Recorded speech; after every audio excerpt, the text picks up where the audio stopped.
Hello বন্ধুরা, আপনাদের জন্য নিয়েছি সুন্দর একটি ভিডিও। এই ভিডিওতে যিনি এই জিনিসটি তৈরি করছেন তিনি হচ্ছেন বিক্রমাদিত্য হালদার। তিনি যে জিনিসটি করছেন, একটা তার নিয়ে সুন্দর একটি বালা তৈরি করবেন। আপনারা ভিডিওটি লক্ষ্য করে দেখুন যে কিভাবে বাড়ির ফেলে দিয়ে একটা জিনিস দিয়ে, অ্যালুমিনিয়ামের জিনিস দিয়ে সুন্দর একটি বালা তৈরি করা যায়, এবং সেই বালাটি পরে যে কত সুন্দর হাতের সৌন্দর্য আসে সেটা আপনাকে দেখাবো। আপনারাও চাইলে বাড়িতে এইভাবে সুন্দর হাতের বালা তৈরি করতে পারেন, যার দ্বারা হাতের সৌন্দর্য অসম্ভব ফুটে উঠবে এবং আপনাদেরও ভালো লাগবে। আপনার যদি ভিডিওটি ভালো লেগে থাকে তাহলে অবশ্যই একটি লাইক দেবেন এবং আরও 2-4 জনকে শেয়ার করে দেবেন, যাতে অন্যজন দেখতে পায় এবং তাদেরও ভালো লাগে। দেখুন ভিডিওটিতে বাচ্চা মেয়েটিকে পড়ানোর পর ভিডিওতে হাতটা কত সুন্দর লাগছে।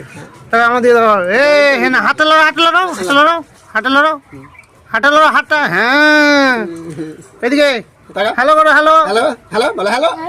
হ্যাঁ, এই চুড়িটা কে দিয়েছে তোমাকে বানিয়ে? দাদু দিয়েছে।